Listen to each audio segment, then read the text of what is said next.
April the 21st to order. All members are present.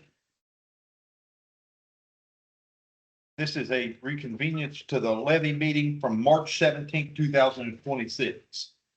We'll open with the allegiance to the flag. I pledge allegiance to the flag of the United States of America, and to the republic which stands one nation under God, indivisible, with liberty and justice for all. Before we get started, I'd like to offer a moment of silence for Dr. Sue Hollingsworth that was on the board with us and dedicated her life to education. Here.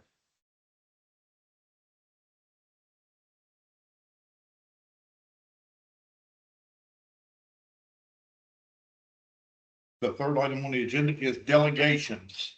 We have one, Nathaniel Sizemore. You have 5 minutes. I'll take much of the bottom. Like Dr. goes, Dr. Leary taught me to speak the whole public audience. I use it. You start doing. Yeah. She's got your time. It's on the clock. Great. So I'm going to start to talk to you today about someone in my family. And odds are, given West Virginia in the 21st century, this person's probably here. It's someone who's spent years making bad choices, making bad lifestyle, doing the things that you can see you're going to go down the path. And you start waiting for that phone call, to see what's going to happen. And eventually you get that phone call where their lifestyle choices catch up with them. They've had a hospital admission, they've gotten fired at work, they've wrapped a car around a tree after a drink, or they've been arrested or spent a night in jail for drugs or battery or something stupid. And you hope that they'll learn from that moment of clarity, that they'll get out of the hospital or get out of jail, and they'll have that come to Jesus moment, and they'll make changes and turn their life around. And literally start going to the church, start to figure out their problems, start to figure out what changes they need to make, the big things they need to do to stop this from happening again. But other times, they don't make those same decisions. They don't make those good choices you'd like them to see. And you see them in the store and they're buying cigarettes again, or they're eating the Big Macs again after their heart attack, or you see them at a party, they're throwing drugs again, and you're waiting for that phone call. It's clear they haven't learned. And the reason I'm thinking of this and thinking of these people is because in the last few months, I feel like the school system is similar. The high school state of emergency should have been a wake-up call for all of us. But I don't see the fundamental changes that we need to make. I don't see that coming to you this moment. Mr. Grimes said at the time that what the paper said was, quote, "It's a great day to be a warrior." And I'd like to believe that. I'm a graduate of this high school. I went through the entire Pocahontas County school system. But I just respectfully have to disagree.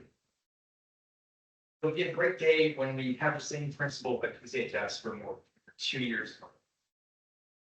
It'll be a great day when there's a full-time guidance counselor that can actually do the job effectively and consistently and don't leave anybody hanging. It'll be a great day when the staff at WVU Medicine has a point of contact for the school when they're trying to solve issues with kids that are in the hospital with chemotherapy. And they don't tell people, they don't tell me and my wife, "Oh, you're from one of those camps." That's what they said to us. It'll be a great day to be a warrior when you have a consistent director of special education who has time to do more than just clean up paperwork from the decades of neglect. Yeah. That system is still suffering from. And I've seen it from my entire kid's career at schools. It'll be a great day when there's a big policy change that gets communicated clearly and promptly instead of months after the fact. When it doesn't take 6 months to hire a homebound instructor, and as a result of that, forcing kids to drop out of the school system when they don't want to, when their parents don't want to. When there's a plan, a clear plan to address the budget shortfalls that's more than just hope. Hope isn't a strategy. And we can see the numbers over and over again as the enrollment declines, as the funding situations are more and more precarious. I don't see any of the big actions that we need to take to address this.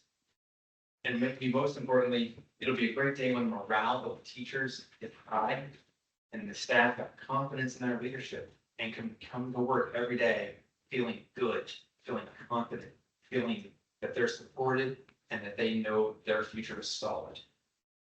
So this is my challenge for you. You ran for the Board of Education because you wanted to do something big and different, and you wanted to make things better. And I genuinely believe that because I know how hard this job is. I know you wouldn't put up with it otherwise. So I get my 5 minutes. I get 31 more seconds. At the end of this meeting, you have all the time you want. So my challenge to you is to tell us one idea. It doesn't even have to be an idea that'll work, but show me that there's an idea that you're willing to fight for, that you're willing to work for, to make these things better. It's just like I've gotten those phone calls from my family where the bad decisions they made caught up with them. I'm afraid I'm gonna get a similar call sooner or later for my school system. I don't want that to happen. Thanks for listening. No, I have a meeting with Mr. Sophomore on April 24th. He has some concerns regarding, non-public school participation that we will discuss at that point in time. And, thank you for coming today and for your remarks. And thank you both for listening to me now and for scheduling the meeting for you. Genuinely appreciate it. I'm hoping that's the start of a longer conversation and working together to solve problems. So thank you. Thank you. Recognitions. We have no. Not this time. There will be a lot of recognition next time. Okay, school improvement updates and attendance updates. Mrs. Dunlap, would you give us an attendance report? And before we start our attendance report, I just want to read our goal for attendance for the 25-26 school year. The number of chronically absent students will decrease by 50, with no school showing less than a 10% reduction in the number of chronically absent students at their individual school. Thank you, Ms. Dunlap. Well, that's setting the stage.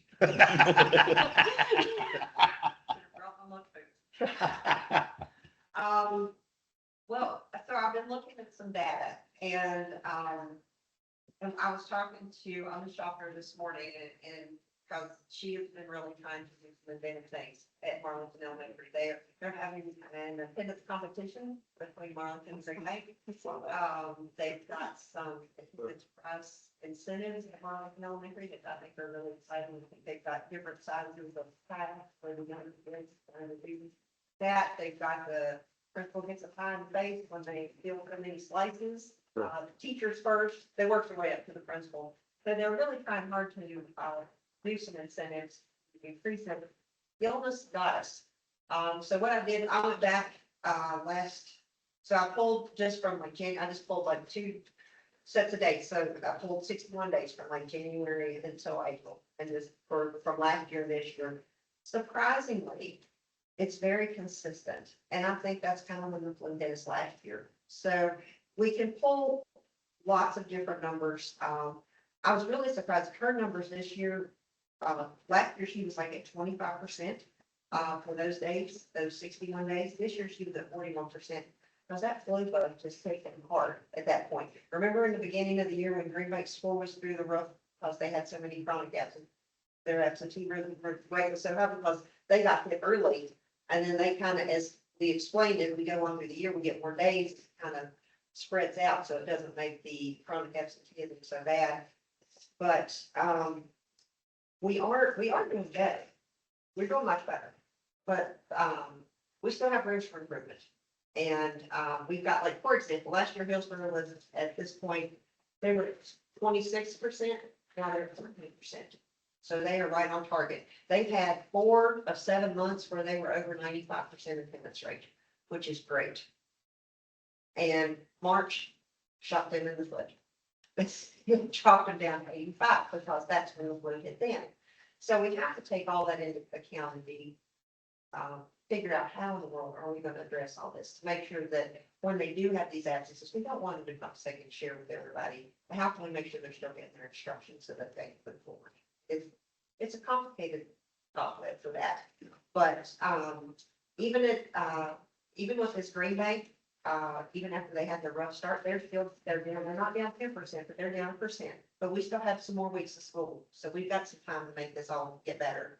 Marlington Elementary is up again because they had such a high rate during that cold spell. Marlington Middle is down, they're down about almost 3%. The high school's up just a little bit like they have been trending all year. And overall, we're sitting at about the same percent last year, even though our numbers are fluctuating a little bit at the schools. Our whole is still holding steady. We don't want to be more than, we don't want to increase at all. So everybody's trying to scramble. We've got some people coming to speak at our principals meeting to offer some suggestions to help us with some, things to tackle and address. We are addressing it in newsletters. We are addressing it on social media. Yeah.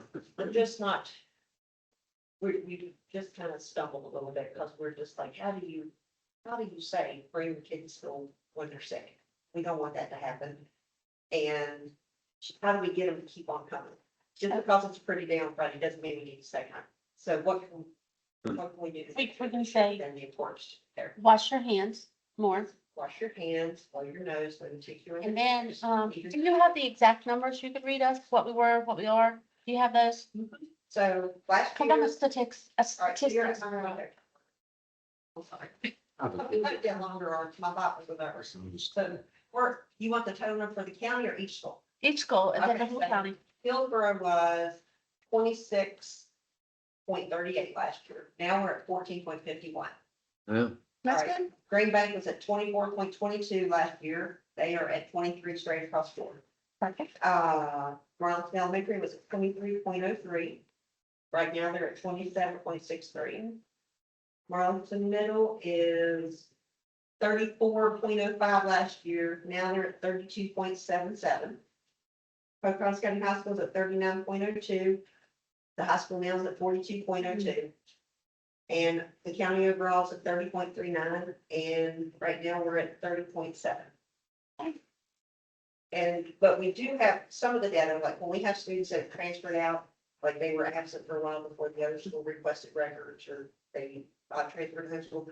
Some of that data will be cleaned up at the end of the year, so these numbers will fluctuate a little bit, not a whole lot, but that'll make the difference when, at the end of the year, when they clean the data up. Perfect. Thank you. Any questions for Mrs. Dunlap?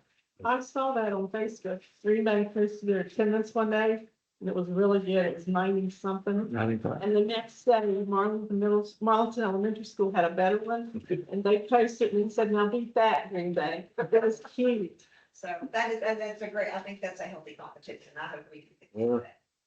I thought it was great. I seen it too. I thought it was great. Does the state take flu season in consideration? 'Cause I know this year, it's been rough for my grandkids. I got one home right now. His mom told me this morning, said, took it to the doctor yesterday, and she said, keep him out of school, which means she has to miss work. And in Greenbrier County, they're struggling with the same, especially in the younger one. They are, and in our regional, when I have our regional meetings, it's kind of universal. It's not like we are standing up with what we've got. But it is a frustration because it basically with that, the policy they put out, not being in the seat is absent. Whether you're excused for an appointment or a parent note or unexcused, you're not in the seat. And when you're not in the seat, you're missing instruction. So we've got to, and it's not that we're not trying to make that work up, but obviously being in front of your teacher and having that instruction is not the same effect when they're trying to do it at home. I just thought maybe if it was consistent across the state may look at really well. It's not just one school, we can maybe adjust what we're looking at. Yeah, and I don't think isn't a thought to you, it's a what can we do to kind of make things better? I think that's more the approach, and I appreciate that approach, because I would like to know what can we do make it better, but some of you, because it's a pretty day and you don't want to go, I don't know how to change that thought process. Parents have. Yeah, that starts with, yeah, guardians, parents and Parents guardians. has got to change that process. Yeah. Anything else from Ms. Dunn? Not for me, sir. Okay, consent agenda item, approval of agenda, payment bills subject to additions, deletions, or other changes prior to the board meeting. Payment of vendor listing, $197,190.55. B, April 3rd, 2026, employee payroll, $297,628.71. Budget transfers and supplements subject to additions, deletions, or other changes prior to the board meeting. Do I have a motion? So moved. Mr. McCollum made a motion. Do I have a second? I'll second it. Mr. Knapp seconded. Any questions? Hearing none, all those in favor, signify by saying aye. Number 7 is personnel matters. Do I have a motion? So moved. Combs made a motion. Have a second? I'll second Mr. Knapp seconded. Ollie, you're up. your, Personnel agenda for April the 21st, 2026. Professional recommendations of the following is substitute teacher for Pocahontas County Schools at state basic professional salary for the 25-26 school year is needed, William N. Schaefer. Service recommendations of the following is substitute custodian for Pocahontas County Schools at state basic service salary for the 25-26 school year as needed, William N. Schaefer. Extracurricular recommendations, the resignation of Bridget Kober as cheer coach at Pocahontas County High School effective March the 23rd, 2026. And other recommendations, Julie Brown requests for intermittent FMLA leave effective April the 7th, 2026 through the end of the school year. this time I'm requesting executive session. Thank you, Mr. Gibson, to discuss personnel matters. Mr. McNabb has asked for an executive session for personnel matters. Do I have a second? I'll second. Mrs. McCoy seconded. All those in favor, signify by saying aye. We will go in executive session at 1:19.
That's okay, it'll be fine. It can lead it over.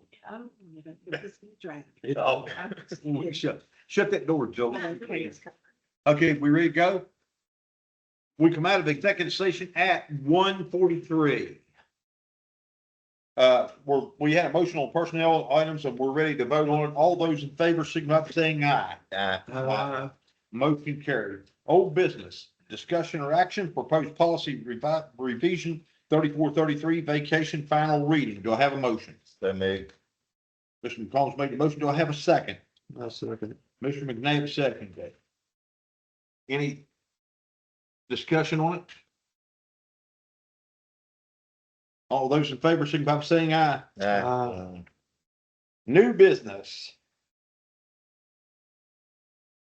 A is approval of fundraiser. B, approval of out of county, out of state overnight trips. C is approval of a levy order rate, which was presented to the Board of Education on March 17, 2026, and approved by the State Board of Education and Tax Commissioner as submitted, effective for the fiscal year beginning in July the 1st, 2026, and ending June 30, 2027. Rates as follows. Class 1, 1940, Class 2, 3840, Class 3, 7760, and Class 4, 7760. D is discussion or action, nomination, election of vice president for the Pocahontas County Board of Education. Discussion and action application for participants, non-public school students and Hope Scholarship recipients. Duncan M. Sizemore and Tristan W. Sizemore. F is presentation and discussion strategy planning, needs assessment, staff and community surveys. G is presentation and discussion 2026 summary of public education bill enacted during the 2026 regular session to process summarized. Okay, let's take A first of all. A, we'll talk about it first. So, I have something. okay, A on the fundraising. There's two fundraisers in here signed by a lady that has resigned, so do we need to do something different? What are the two fundraisers? Softball. Does somebody else need to request that besides the person that has resigned? Bake sale, I mean, you can pull those out. When are those scheduled? So I think for the first one, the softball, let me go back here. The best softball, we can ask that they resubmit those. When are the fundraiser dates? May the 9th and May the 9th. Do we have another board meeting before that time? I think we do, don't we? 28. We have one on the 28th, so we can pull those out and then have them resubmit it by the friends will look at that, and the softball coach resubmit those. Good catch there, Mr. Boyd. Thank you. Okay, any other questions under a fundraiser? Okay. B is approval of out of county. Well, first of all, we need a motion to continue. So let's get a motion. So moved. Mr. McCollum's made the motion. Do I have a second? I'll second. Mr. McNabb second. B is approval of out of county, out of state and overnight field trips. Any questions on that one? I did have a question. I can find it. Okay. The lady that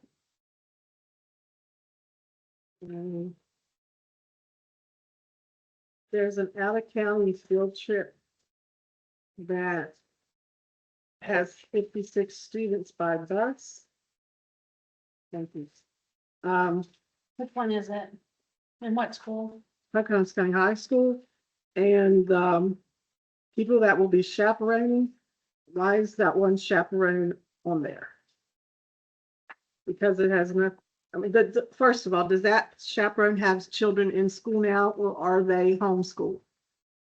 I'm trying to see which one. 56 students. Are you talking about? Let me find which one it is. 25 students, sorry. Okay, so let me find it.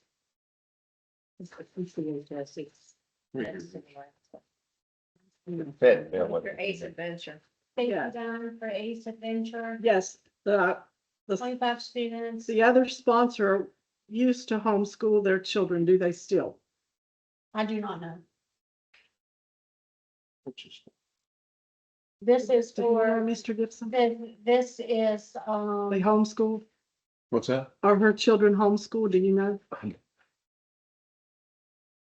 Even if they are homeschooled, as long as, did somebody do a background check, I'm sure. Yeah. yeah, she, If they're approved, they do a background check, it's approved. Yeah. that could be part of the nature's, mountain. Yeah. Playground. If they're. But that, it seems like that might be part of that Ace Adventure. Yes, It is. it's, Okay, okay. move on. C is approval of the levy. We know what that is. We don't have a choice, but, we need to vote on that separate, I think, to approve that, don't we? So let's go ahead and vote on C. All those in favor, signify by saying aye. Motion carries. Levy rates are in place. D is discussion or action, nomination or election of a vice president for the Pocahontas County Board of Education. At this time, do we have any nominations? I nominate Frosty McNabb to be the vice president. I'll second that. Any other nominations? I nominate Morgan McCall.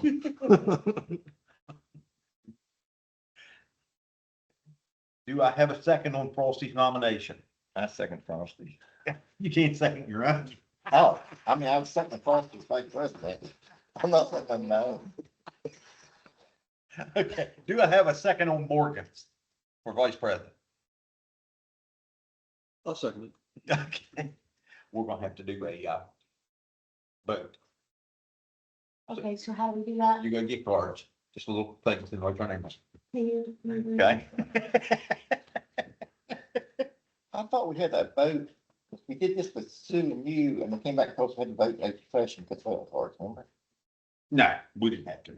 I don't care if it's long. It don't make any difference. Do you all care? I know. Okay, No, don't forget, Ollie, we'll do it. All those in favor of Frosty or Andrew McNabb Can we have them both? being vice president, signify by saying aye. Aye. All those in favor of Morgan being vice president, signify by saying aye. Motion carries. Frosty is vice president. You was close. No, don't. well, thank you all. I hope I don't let you down. Done had. Thanks for that vote of confidence. You'll do Mr. fine. President, You'll do fine. I gotta write this up so I'll know who's my vice president. Okay, discussion or action, application for participation, non-public school students and Hope Scholarship recipients. Duncan M. Sizemore and Tristan W. Sizemore. Do you have a little information on that, Dr. Williams, or? Yes, these two students are non-public school students and they have petitioned to participate in the robotics course at Pocahontas County High School. There is a fee associated with that. It's 1/7 of whatever the Hope Scholarship allotment was. We charge that to all non-public school students. And what is that fee?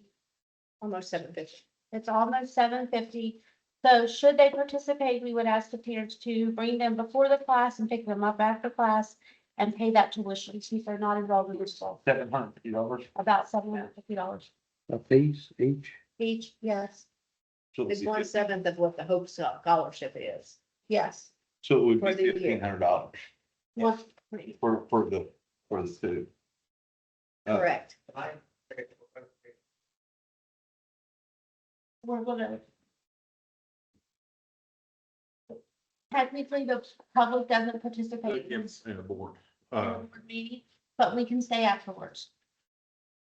You're gonna vote on students participating in this without having facts and without giving me a chance to. You had 5 minutes under delegations. You had 5 minutes. If you would, you knew this was on the agenda. That's what you ought to spend your 5 minutes in doing. Because this is not a meeting of the Board of Education in the public. This is a meeting of the Board of Education. Now, what discussions do we have? If he's willing to pay, I mean, we have to set precedent, which we already have. And as far as I'm concerned, if you want to pay the fee because your kids aren't enrolled, then fine. But, other than that, It comes back to what we did to the Green Bank student, was they offered the ability to pay. That's a different scenario. It's a difference. It's a different scenario, but participation in public school for non-public school students, we have a tuition that when it's within our policy, there's no tuition waiver within the policy. And we just have one chief school business officer. We don't prorate, we're not giving waivers. The whole goal of this is to ask our non-public school students to re-enroll in our school system. We want as many kids in our school system as possible. And this is to regulate, I'm coming, I'm going, I'm coming, I'm going, I'm coming, I'm going. We love all of our kids in our community. We want all of our kids in our community, in our school, and we welcome them all back. All of them. So the question on hand is, do you approve these students attending and paying the tuition? If they should choose to pay the tuition, if they don't choose to pay the tuition, they would not be allowed to participate under our policy. If they, I understand it, if they pay the tuition, does that make our teachers responsible for the students? Correct. Right now, our teachers and principals do not have any regulation over students that are non-public school students. That's what I'm saying. Yeah, and we've had that. We've had that non-public school students that come, they're in class. Really, we don't have any disciplinary measures. If they walk out and leave, which we've had happen, then we have to track them down. We have to look for them. We have to call the parents, and they're not technically our students. So we can't ask our teachers to supervise non-public school students. This makes them public school students for that course. So if they pay the tuition, that makes them a public school participant for this certain thing. That is correct.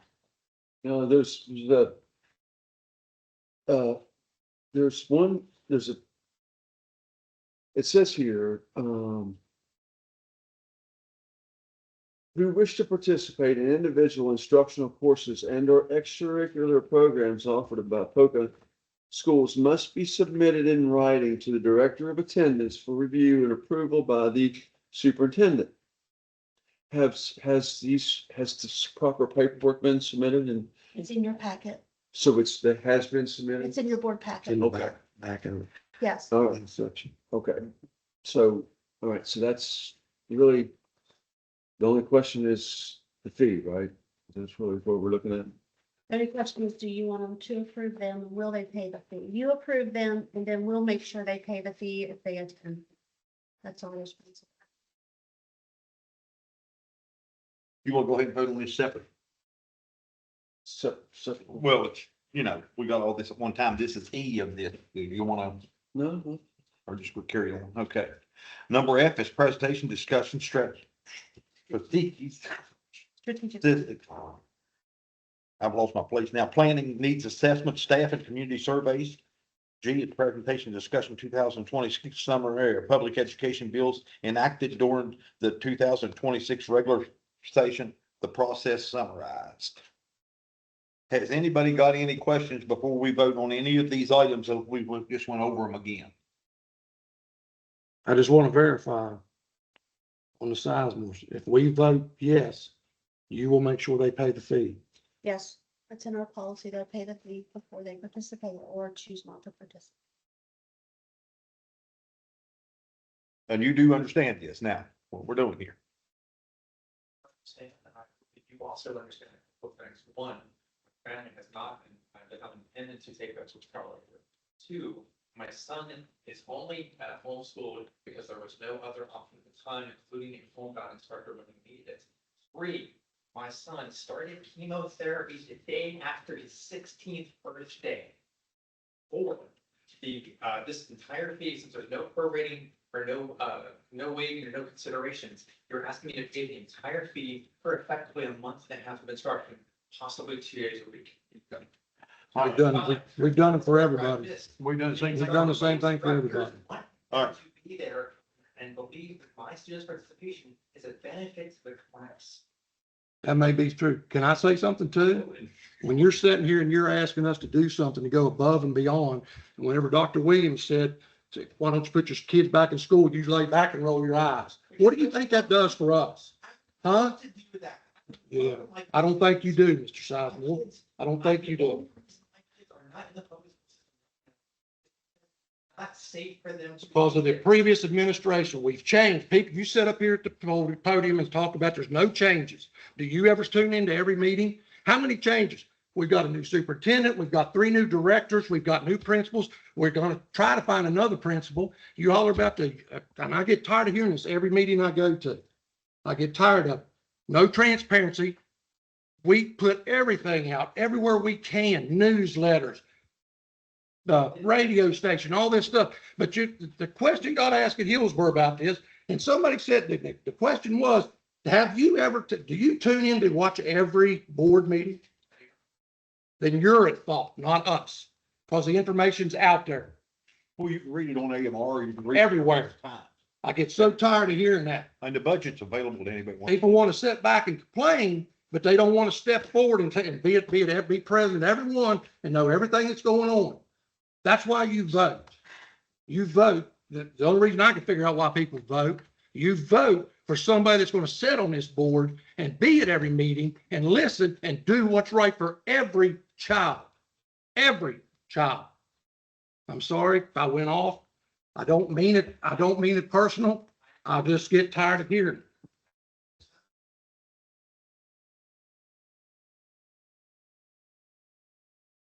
it. And I believe we are. We gotta move. We gotta move on. All that, let's go to, all those in favor of, signify by saying aye. Favor. Motion carries on what, all of this. You started. Superintendent updates. General remarks, general updates, legislative updates.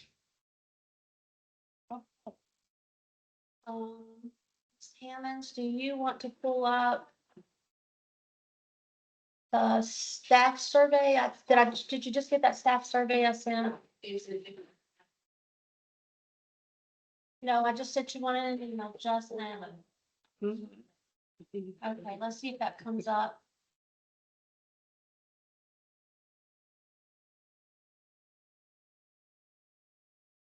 There it is. Okay. And this is in the board's packets. So what I really want to give you an update on is, let me move over to the podium while people can hear me. Too fast to move things. Get together and all we need to go too fast. So every year about this time, every year about this time, we start looking at next year. And we start planning. So I think there are questions about how do we do our planning, diversification of planning. So earlier, we start to engage in strategic planning. I sent out a survey to our staff to participate in questions related to professional development, how they feel about professional development, and what they want. Now, you never get 100%. People don't fill out the survey. So we had 90 participants. So I'm just going to read you the questions. So please select a category that identifies you. We had 25 elementary folks participate. We had 18 special ed or other. We had 22 core teachers participate, 16 CPE, and executive level staff we had 5. So of those staff, these are the schools that they are and how they break it down per school. You can see that in the colors of the coffee there that participated. And then we asked for their overall satisfaction with the professional development opportunities they have been provided this year. So generally, 38% were satisfied, 43 or 48% were neutral, I don't know. And 8 were dissatisfied, which was 9%, and 6 were very satisfied. Question 4, how would you rate the relevance of the professional development? So I feel like these 2 questions, the second question and the third question, your fourth question, they're not congruent in their responses. So you can see that the majority of staff said that the professional development was average, above average, or exceptional. We didn't have as many that were dissatisfied in this survey. We go on to the next portion. Has the professional development provided helped you understand how to meet standards for your dog? Again, we had 34 said yes, and helped them with the performance of their dog. 36 were somewhat, 5 were maybe, and 15 were not. 6, does the professional development provide to you align with the county school strategic plan? 54% said yes. 54 people said yes, which was 60%. So yes, it does align with our strategic goal and it aligns with our strategic plan. 7, did the professional development provided to you this year ensure that you knew and understood the standards for meeting excellence or exceeding excellence in your dog performance? 47% said yes. Yes, it did. Help me understand what excellence in my dog performance looked like. 8, in your opinion, and this question is the most important question, and here's why it's so important. Because this question sets the stage for strategic planning and professional development planning for next year. So I ask, in your opinion, what are the 2 greatest challenges to improving student data and performance? So of the people that took this survey, 90 people, what do you think is preventing your students from achieving at higher levels? So managing behaviors, 26 people said student behavior is an issue. Improving student attendance, 28 people said, this is a lot, student attendance. If your butt's not in the seat, you can't learn, you can't have higher performance. Learning diversity, time management, training on new materials. Then the next one was collaboration time with colleagues to plan. 25 people selected that one.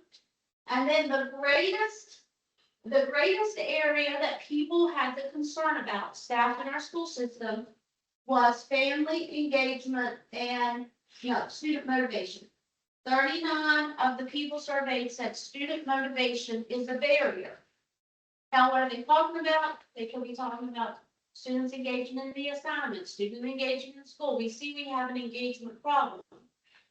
How do we address that? And then we go down here, what types of professional development formats do you like? Of the 90 people, 70 said, I like it in person, which is what our opening professional development was. Our safety professional development, we had a little bit of a lag there in that professional development, but they want in person, they don't want online. Oh. They don't want trainer, they want in front, having that interaction is important to them. And then they like to have a presenter. The next one is, please select 2 that you would like to add to professional development for the year. And so these are the things that our teachers want professional development on, or people who took the professional development. So 23, they could just choose 2. 23 selected science and reading was one of our top.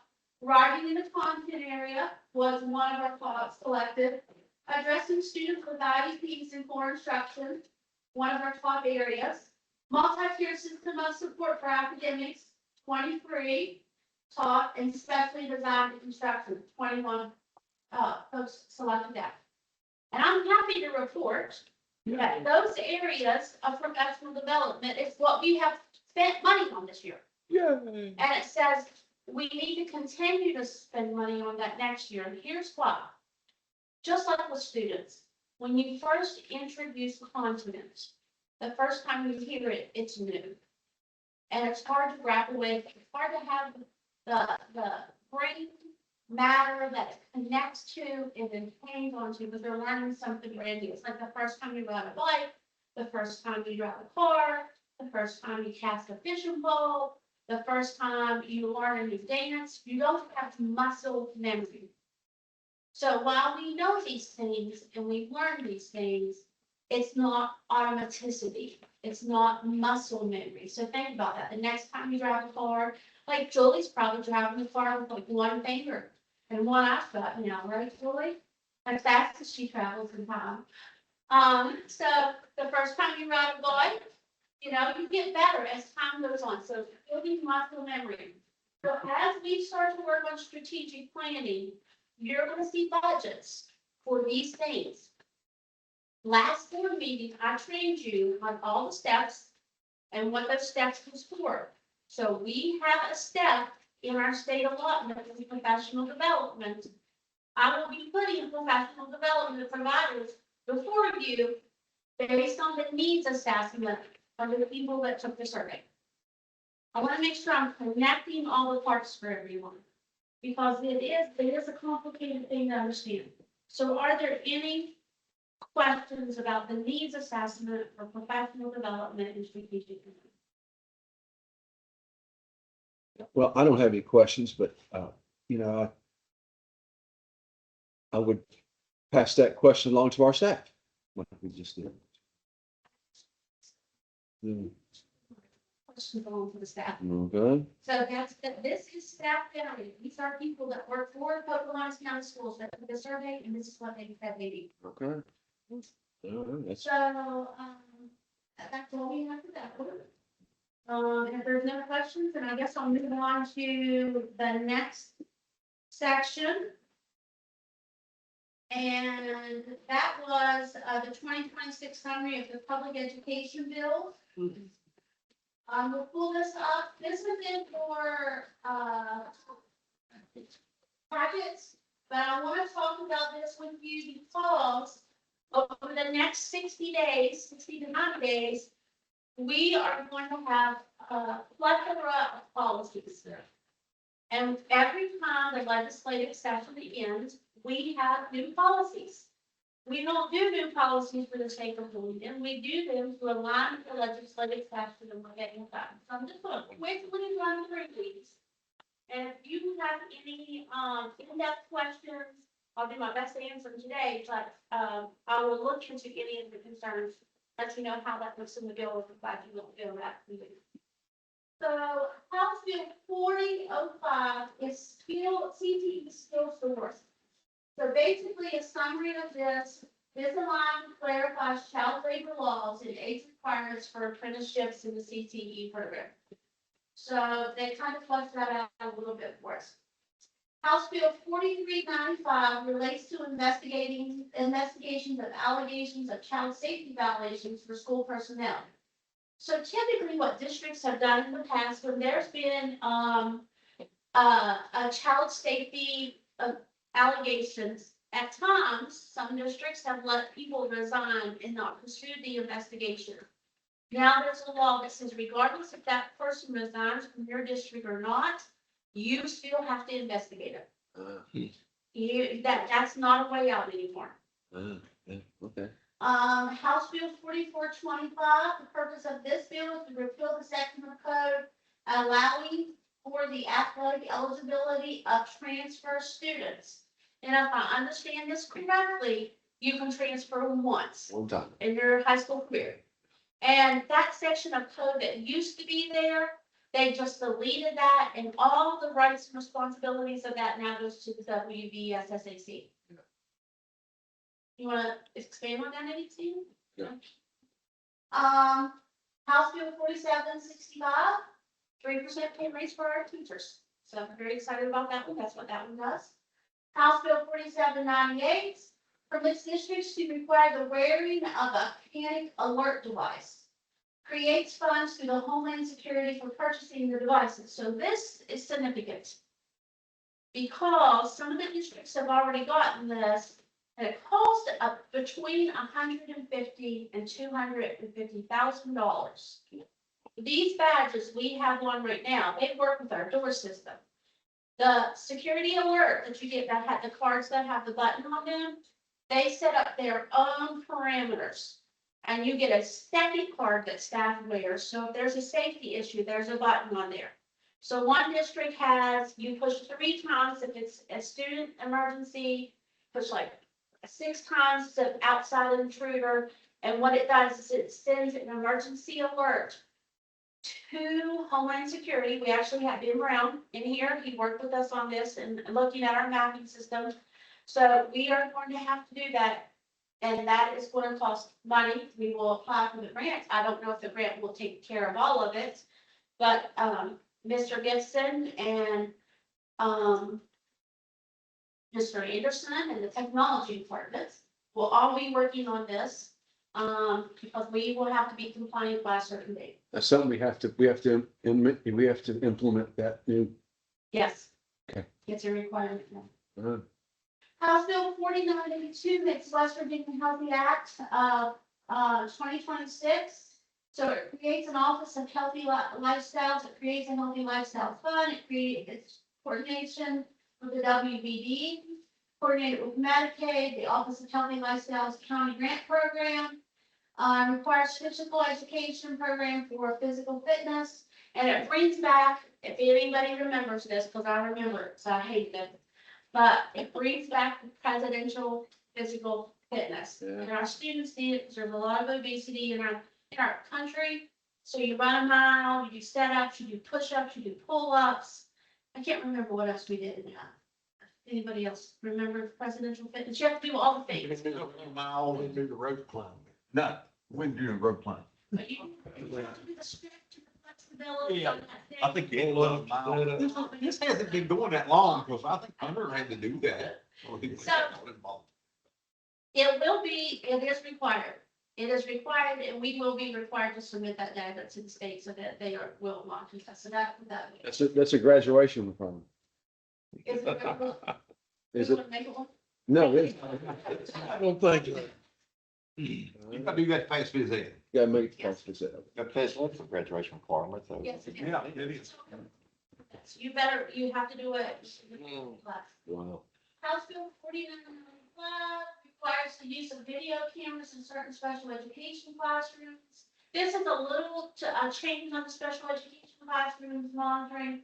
The school principal, other school administration designee, and local education agency, which that would be Mr. Anderson designee, shall review no less than 15 minutes of video and no less than 15 minutes of audio for each self-contained classroom and restroom at the school no less than every 30 calendar days. I think before it was quarterly, but now all of those people have to do the review every 30 calendar days.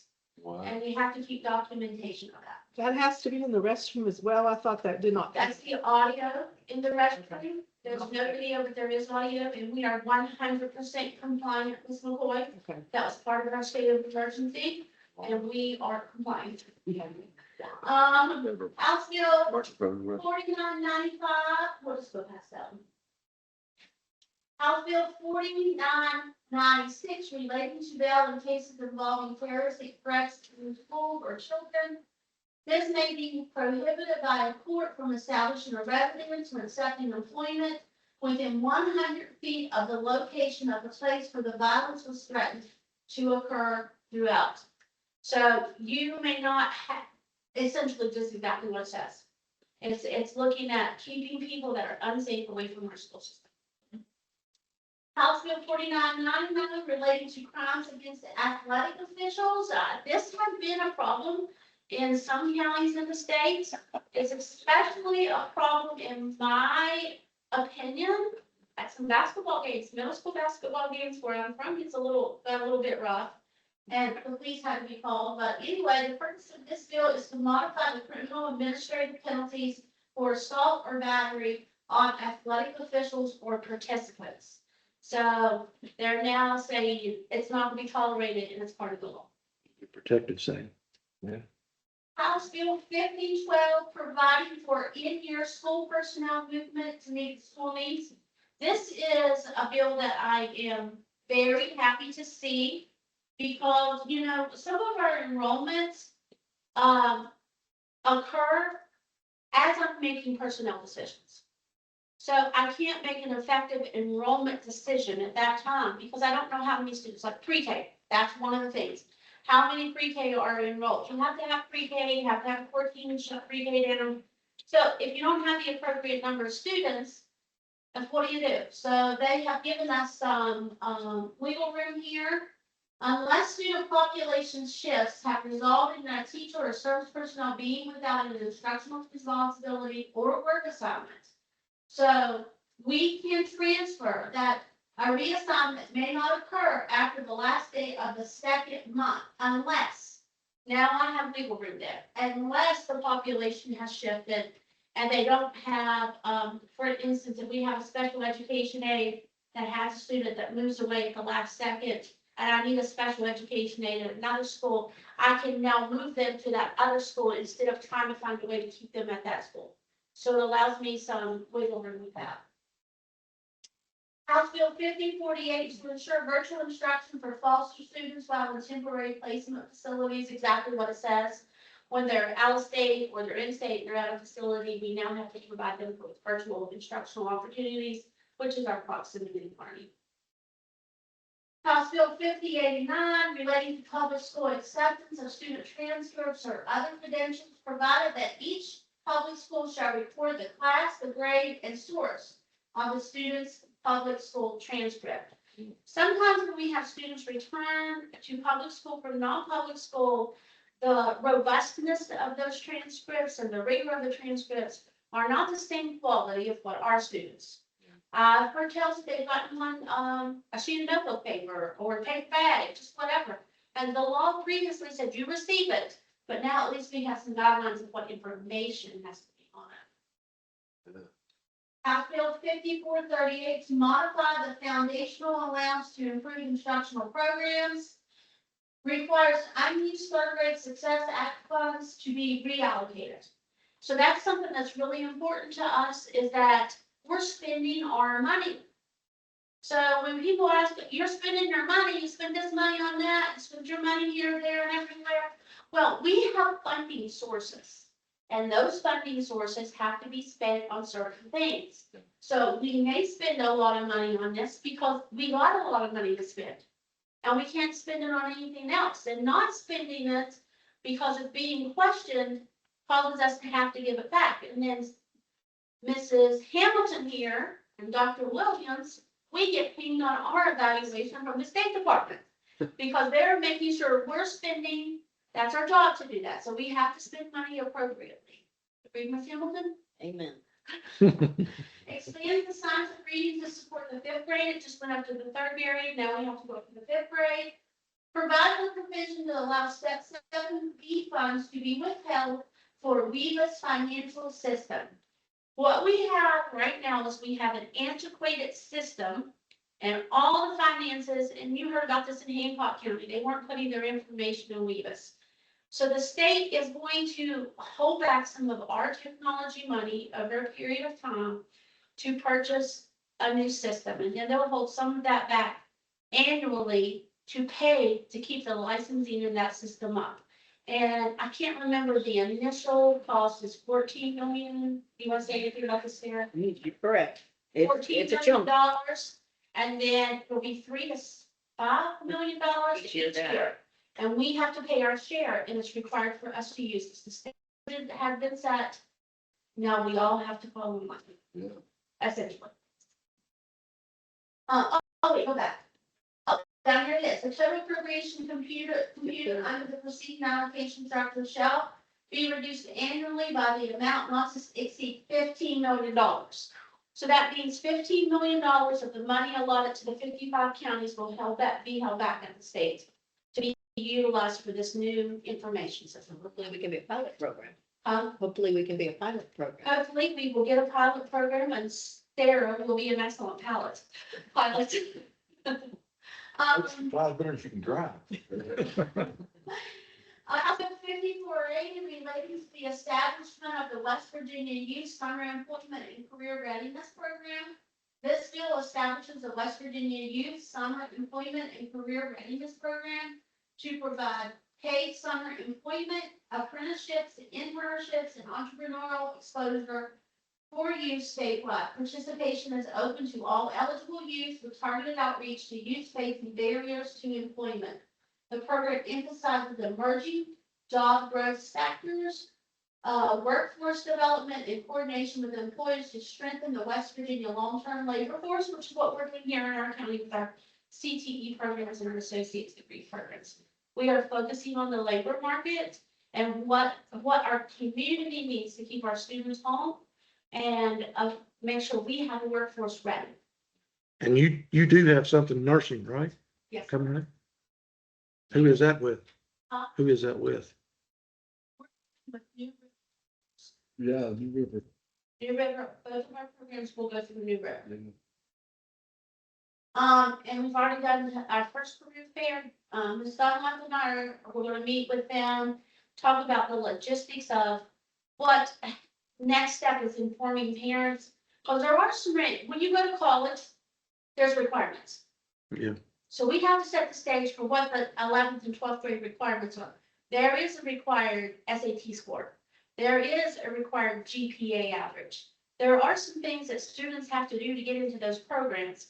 We want them to take their core classes in 9th and 10th grade and pass those core classes. So that means you have to get the appropriate C average in those core classes to keep your GPA up. Right now, we have a lot of credit recovery going on. We talk about that. So we need to set the stage so you understand you work for hard in 9th and 10th grade. You enroll in your program of choice. We use Level Up. Everything's free. Everything is free for the students. The tuition and the books. If you don't finish in school your 12th grade year, you streamline into the Invest grant and you can finish your 13 semesters, what they call it in some states, and that pays for that final tuition. Zero cost to our parents or our students. It's just work hard. That's what you gotta do. Good deal. That's huge. House Bill 5686 relating to the timing of payments and of annual requirements deposited into eligible recipients' Hope Scholarship. So this is just about the Hope Scholarship and funding for that. Senate Bill 63, creating and sustaining opportunities for academics in rural schools Act. Public charter school students may participate in extracurricular events in the public schools in which they reside, if the charter school does not offer the extracurricular events. So here's the thing. We are not just 55 school districts. We now have virtual schools. Yeah. And those virtual schools are considered a school district. Students that are enrolled in a virtual public school may participate in athletics in the county they are enrolled. But they have to abide by all the rules of every other student. That's where the new term, the new acronym LEA or learning, Local education. local education. Yes. Yeah. Senate Bill 155 relating to adjunct teaching permits. I'm really excited about this one, even though it's for 1 year, in case I don't find what I need and somebody doesn't apply for the job. Adjunct teachers can be used if a vacancy exists and no certified individual has applied or is available. Term shall be 1 year. There's mentoring requirements and experience is related in the field. So let's hypothetically say I don't get somebody to apply for my nursing job. I can get an adjunct professor for 1 year. In the past, you had to have your teaching certification, and now this opens that door to allow some flexibility for the positions that we need, which is really exciting. I say, would this go in with the counseling thing that everybody hollers about? Because that's totally different. Yeah, this is Now this, okay. Thank you. No. And I'm gonna talk a little bit about that person. Senate Bill 558 relating to school bus safety violations by vehicle operators. The purpose of this bill is to create and protect our students at the Bus Stop Act. It was vetoed by the governor. Senate Bill 694, removing county residency requirements for county superintendents of schools. Basically, this says I can live anywhere in the state and still be your superintendent. So I don't know why you would want to do that, but nonetheless, it's now allowable. Used to have to be an adjacent county. Yeah. But now, you know, I could live in Braxton and drive here every day if I wanted to. Huh? But I don't. No, we did, that's not part of the contract. 89,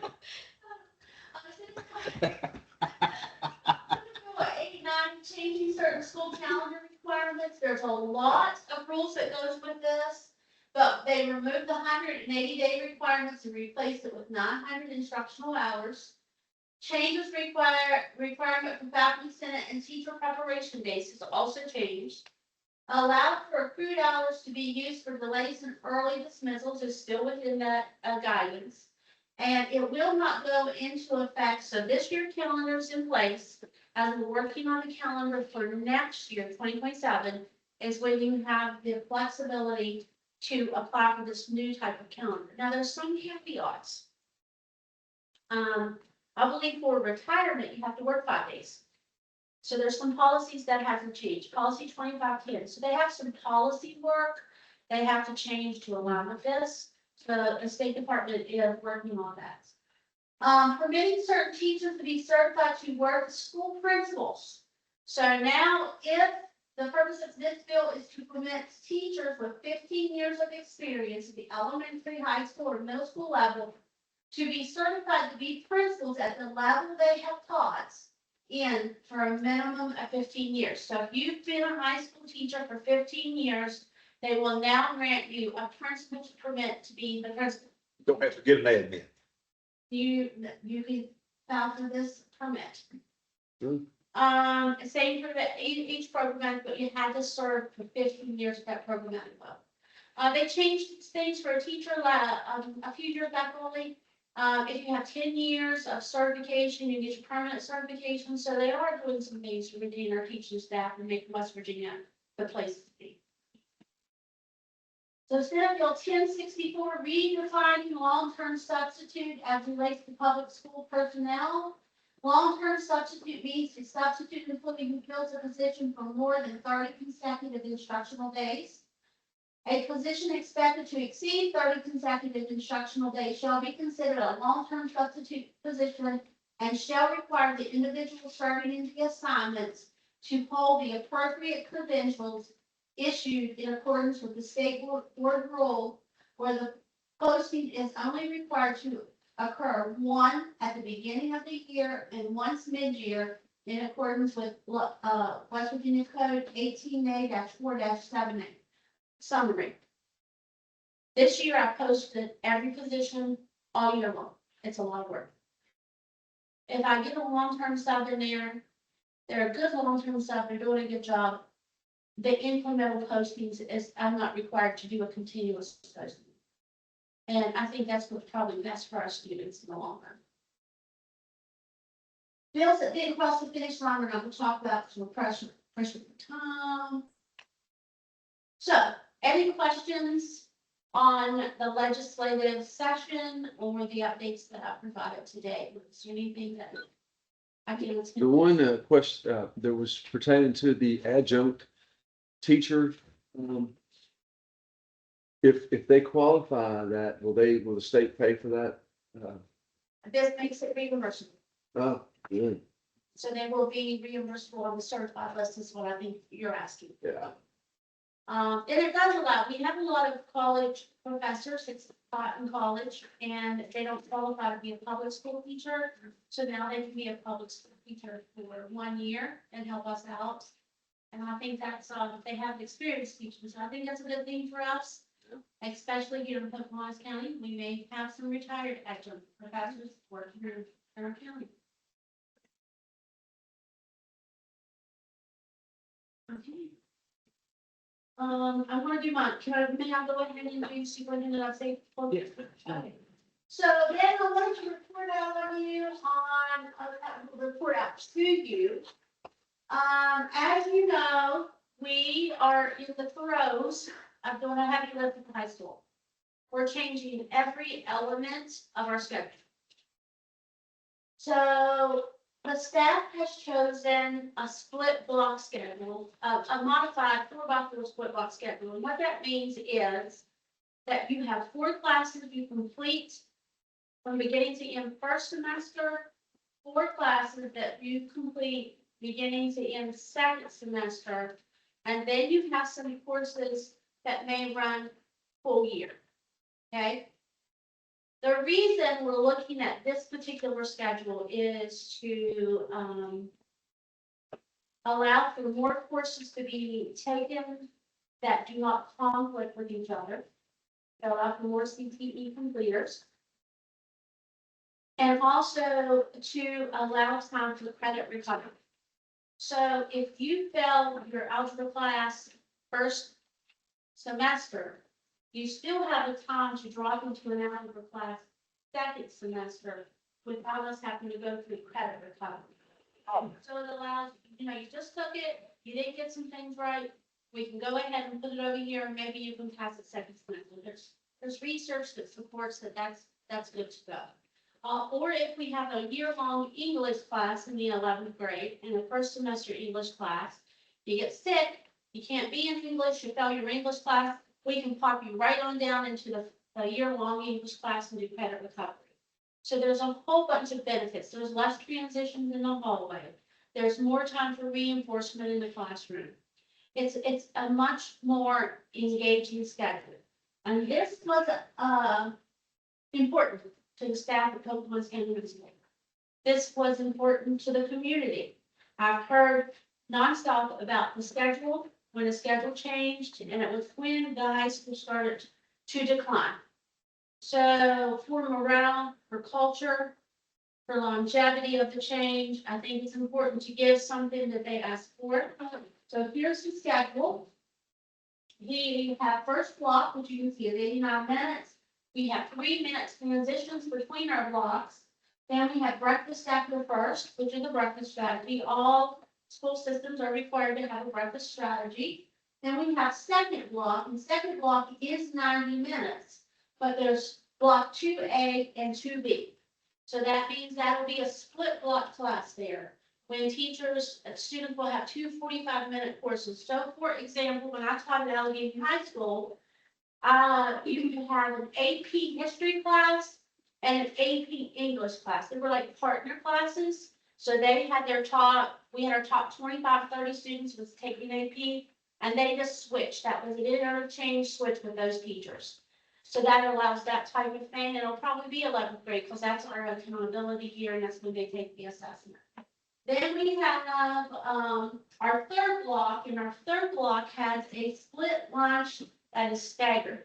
So we have a lunch, and then we have our MTSS, our multi-tier system of support, where we're going to grab those systems, those students that are behind, break them up by skills group, and do remediation. That will also be a period when the graduation coach can pull out kids that are struggling. They're on the DF list. Kids that are having behavior disorders, the counselors can work with them. So it allows that flexibility to serve our students in real time. It's been an elementary thing for years, but we're going to have it in our schedule for our high school students to better serve our high school students. And then we have our fourth block, which is everybody's back on the same schedule and we end the day. I asked Mr. Gibson last night, which he was really concerned about. I said, what time is school at? He said about 3:16, and I said, Mr. Gibson, I need 3 minutes. He did not respond. So I shaved some time off and I said, okay, I just need 1 minute. Can you give me 1 minute, please? So school, instead of letting out 3:16, will let out 3:17, and we'll be on our way. So it's not that much of a difference. And we have our bake time for our early outs and school delays in the schedule as well. And then I went ahead for the staff because I wanted to make sure that every schedule was in place because we want to set the bells. We did a 3-hour delay schedule.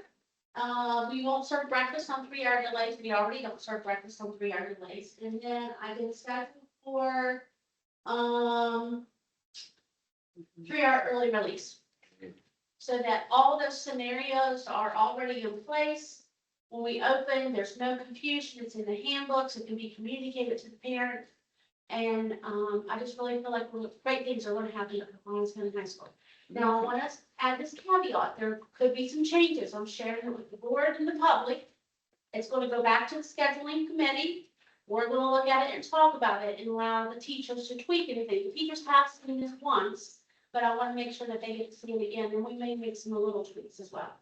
But that is an update on what we're doing at Pocahontas County High School and the things that are rolling along. Everybody's really excited right now. They want to hurry up and get all the schedules done. But sometimes you have to measure twice and cut once.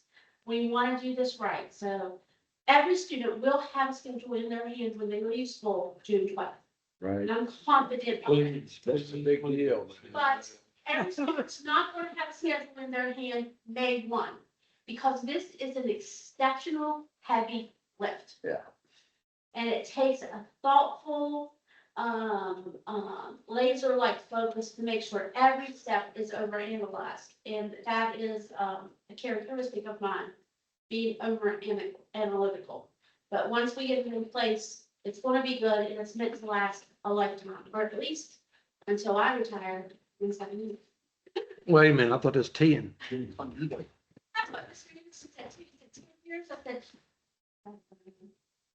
or maybe, you never know. Thank you, Dr. Williams. That sounds great. I'm impressed with that. That's getting back to the way that it was. The way I think it always should have been. I don't know how we got away from that. Well, I'll tell you how come we got away from the block scheduling, because teachers would teach for 5 minutes and sit down and float for 90, and that's what happened. And, you could see them at Citibank, cashing checks or doing whatever they wanted to. I don't think that's gonna That's happen. why we Mr. use Sheriff. the very schedule, because I worked at Kramer's, I can go over there and be more teachers at the bank than I was. That will not be the case. I'm aware of that. I'm aware of that. Mr. Gibson, board members' remarks. Oh, well, what a great meeting. I think we've talked about a lot of things. I really like the schedule. Where we at? We're in the fourth quarter now, right? Lots going on now. Prom will be coming up soon. Sports will be wrapping up. I really don't have anything else except for encouragement for our staff and our students to finish strong. That's what I have. Thank you. Thank you, Mr. Gibson. Mr. McNabb? Say, I'm very impressed with that, with the new schedule. I'm very impressed with all the work that you're doing on the CTE stuff. I've got a list of stuff here, but I'm not gonna go into it. Because of time, it was questions that were brought up at the meeting down at Hillsborough. And I was gonna have you shed some light to them, but we'll do that. We'll do that at another time. Like I say, and a lot of that was saying, a lot of that stuff down there, I'm just gonna be frank, honest, because that's the only way I know how to be. If you can't tell that there are changes in this school system, you are blind. I don't know what else to say. Thank you for the great job that you're doing, you and your staff. I know it's tiresome and it's endless because you send us stuff all night and like I say, I don't know how you have been in every aspect of this job in your career. How you retain all this stuff is beyond me. I can't comprehend how you maintain it all. But thank you for the job you're doing. And like I say, it just, we got a meeting tonight at the, meet the candidate meeting up at Green Bank. I'm not for sure how that's going to go or how many, because there's 2 or 3 meetings, I think, up that way, but, the importance of voting. The importance of voting. Like I say, if people aren't going to tune in and pay attention each and every time, you need to vote for somebody that's going to do that and somebody that's going to represent every student to the best that they can. So with that said, thank you. Ms. McCoy? Just want to say I'm very pleased to see that there is a schedule in place for the high school, because that was a fiasco in the past. That is a positive step. I appreciate everybody, all of the good work you're doing here for the betterment of the county. And I just want to say all kids matter because they're worth it. Absolutely. Ms. McCall? I want to echo the thing about the block scheduling. I was there for both. I know this works. I had children in both, and I know it worked for them. And the attendance, I think attendance is going to work itself out as our schools continue to become more and more positive. And something I didn't think of when Miss Julie was talking before, I think our staff attendance is improving. And that's huge. It's hard to have a parent look at you and say, well, Miss So-and-so missed 15 days, why are you hollering at me? There is correlation. We don't have all of that. That's big. I was at the high school the other day and saw, and this is huge in the climate of the school, retired teachers coming back, subbing. And when I mentioned office, they were like, oh yeah, Miss So, it's coming back now. That's huge. Your retired teachers are your subs that know what needs to be done. Oh, I got I'd just like to reiterate, Dr. Sue Hollingsworth was on this board for probably 7 years, but she was a principal at Hillsborough and also worked for the state and was a great influence, I think, on all of us. Just like to, dedicate that to her Be missed. and her family. Whenever you go to all these meetings and even out here in the general public, you hear the word transparency. And, last time I was on the board, I heard transparency. Well, if you watch, you can watch it online. You can see it on AMR. Tim does a good job. It's in the Pocahontas Times. Here's the book. I don't know how we can be more transparent than what we are. I've heard it over and over again. And I think it's a word that people comes up with when they don't know what else to say. I don't know how else to put it. There has been great changes in the school system in the last year. You haven't been here quite a year. You will be 1st July. There have been great changes in a short period of time, and things have gotten better. We have got out from under a state of emergency. We worked hard to do that. All of us did. We've got out of that. So things are moving forward in the right direction. The high school's falling in place. It's becoming, well, you talk about the principals. We'd like to keep one more in a year or two, but that's not always the case. Because it's like I told somebody the other day, we can't kidnap people. So, we can't help it if principals resign.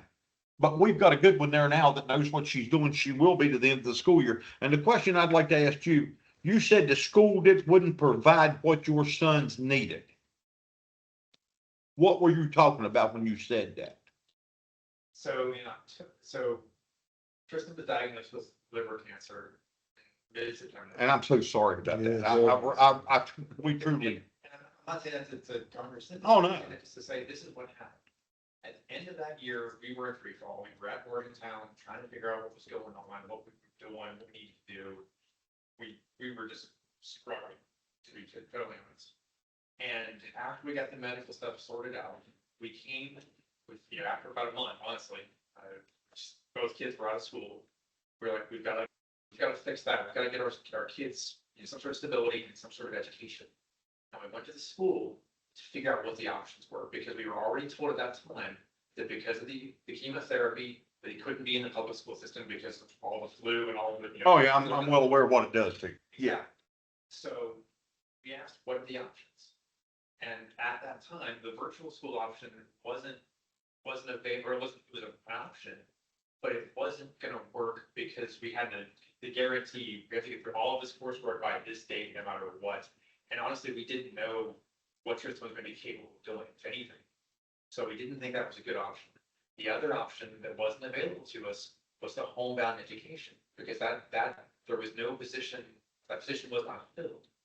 And so there wasn't anybody that could do the homebound education. And so the only option that we were left with, which was our dead last option, which we did not want to do, was to homeschool it. And I'll say honestly, I hate it. to be blunt, I am not a teacher. It is reiterated to me how good our teachers are, and I do appreciate whenever you say that. Mr. Gibson in particular is very good about always bragging on teachers, and he's absolutely right. I just wanted to know what it was. We're not going to go into a long discussion, but I just. So that homebound education or teacher was the option that would have fixed this problem. That's why this position exists, and it wasn't filled for almost 6 months.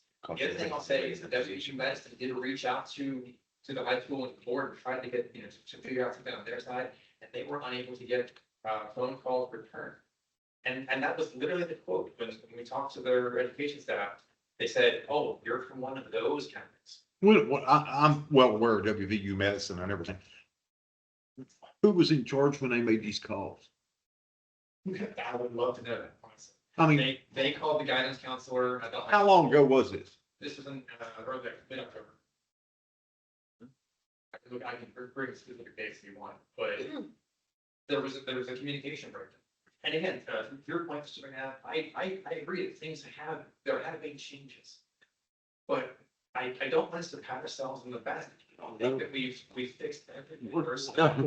We're nowhere close fixed. All right, 100%. We're nowhere close. okay. And so I don't know, too negative or too strong, I apologize. But I'm looking at it from what's happening to my kids and in my understanding. Okay, I gotta cut this thing off. Thank you. Adjournment, our next board meeting, our next Board of Education meeting will be April 28, 2026 at Pocahontas County Board Office Conference Room at 6 a.m. We are here to join.